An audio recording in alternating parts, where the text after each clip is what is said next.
Ladies and gentlemen, welcome to the garage. Today, we got our railroad spike knife that we forged last time.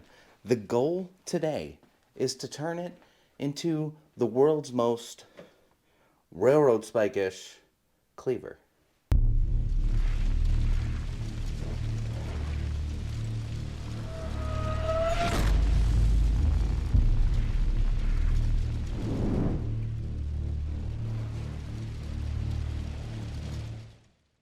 First things first, I want to show you my new piece of equipment that I just got for Christmas. We've got our post vise mounted beautifully. She ain't going anywhere. This is going to help us a lot when we're indoors. This is a Indian Chief, it says. I don't know anything about these, so I don't know if that's good or not, but it was pretty inexpensive.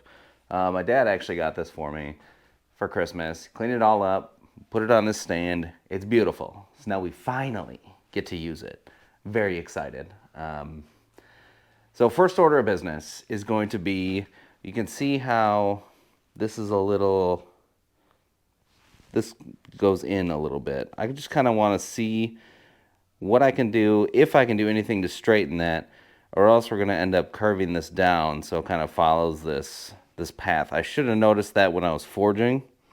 I don't know if you can see that, but I didn't. This right here. So now it's something we got to deal with. So we'll figure that out. I'm going to just get the angle grinder out right now to clean this up. We'll see how it looks after I'm done with that, and we'll take it from there. As I'm sitting here editing this video right now, and spoiler alert, I did not get the angle grinder out. I did get the angle grinder out, realized it's going to do nothing. So I'm just going to jump straight to the belt grinder. We're skipping all that.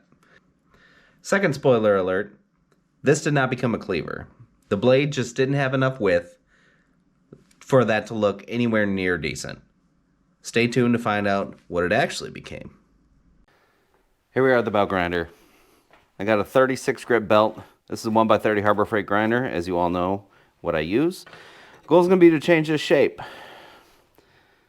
We need to make it not have that hump in it right there. So we're just going to start grinding on it, see what we can do. Hopefully when we're done, we have something a little more presentable than this.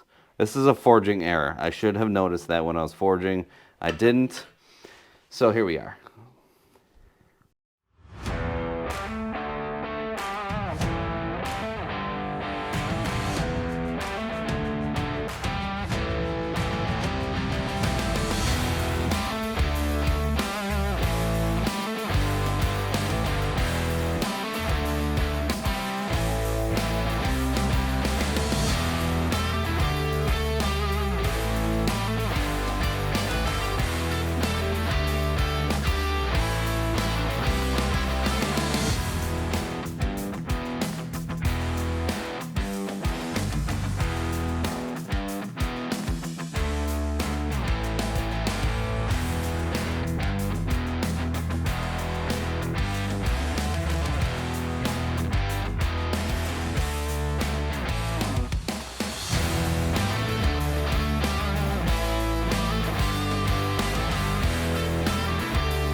We're gonna put a tip on here. I think I kind of have an idea of what I want to do with the tip, but we're just gonna wing it, fire this thing up, and see what pops out at the end.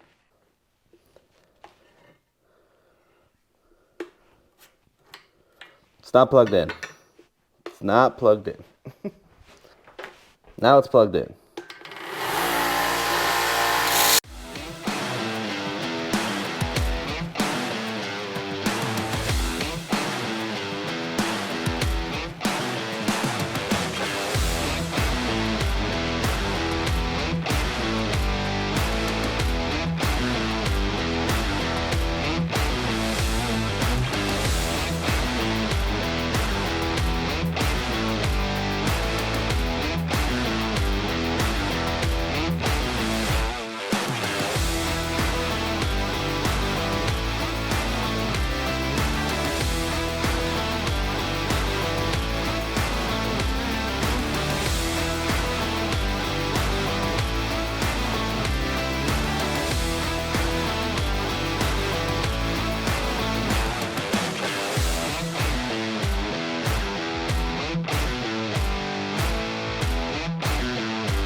right, this looks pretty good for the rough shape.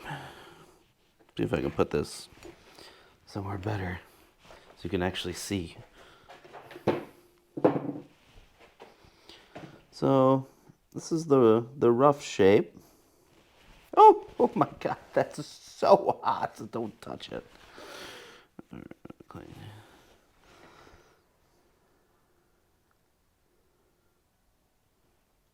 Much better than we started with. It's beautiful. Next step is going to be to put the bevels in. I'm going to have to figure out how far up I want those to go. I know I want a false edge on that little little angled part on top. I don't the clip. Is that what that's called? I don't know. So that's going to be the next planning phase. So we are going to do that. Now we're going to plan. We're going to let this thing cool down so I don't burn myself again. But I mean, look how much metal we have left. It's so thick. It's like thick with 4 C's, and it's so warped. So we're going to have to take care of that when we put the bevels in as well. Thank you so much for watching this episode of Eric Makes a Railroad Knife and doesn't really know what he's doing. If you like the video, push that like button. Don't forget to subscribe. Have a wonderful day, and I will see you guys in the next one.